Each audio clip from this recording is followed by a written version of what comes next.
Tonight he was among them in an attempt to get closer to one of their own beautiful widows. Well, perhaps his late wife wouldn't have laughed at that.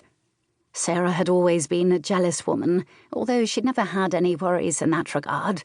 He'd never betrayed her through the long stretches of separation forced upon them by the war. Not once. Not during the 2 years of their marriage, and not a day since it ended.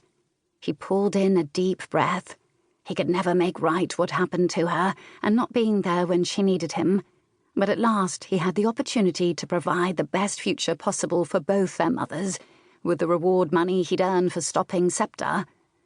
The woman sitting next to him held the key. Nate slid a slow, sideways glance in her direction. "Would you like another drink, my lady?"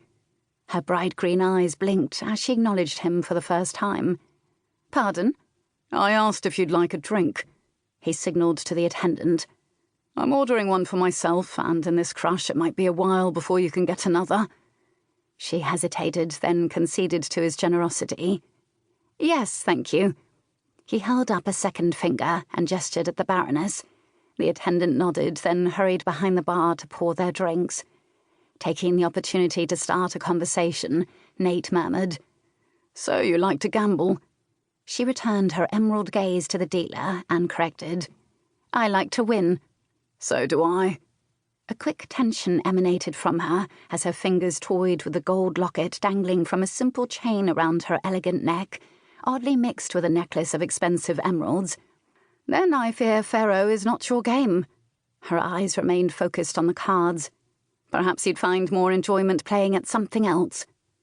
Had he not just spent the past hour watching her outright dismiss every attempt by a roomful of men to proposition her, Nate might have thought she was inviting flirtation.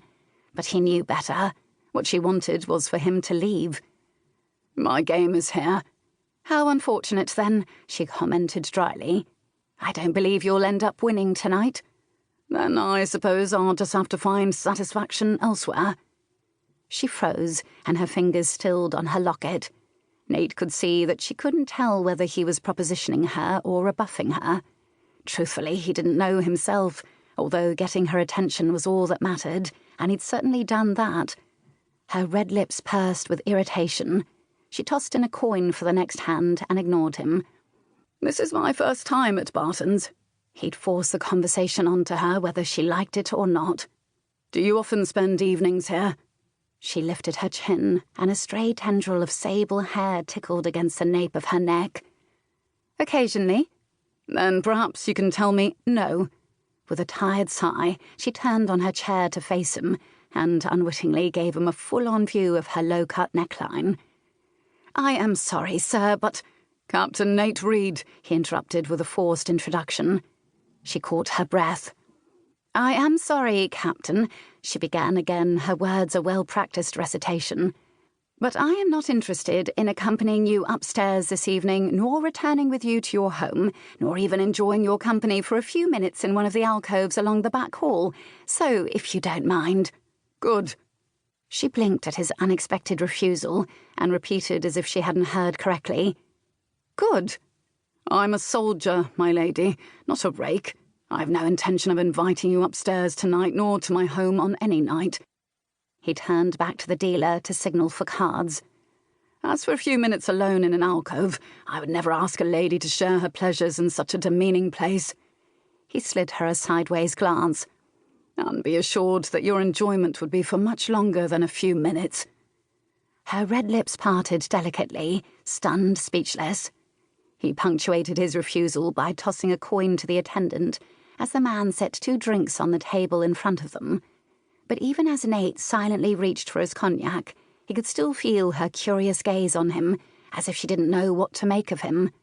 Good.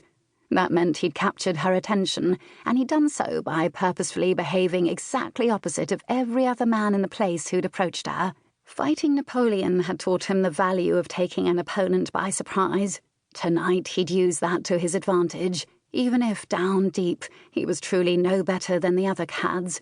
Even now his cock tingled at the tempting thought of taking her to any place where they could be alone, including into a cramped alcove. He would never act on that temptation. He'd never once betrayed Sarah, and he had no intention of doing so tonight.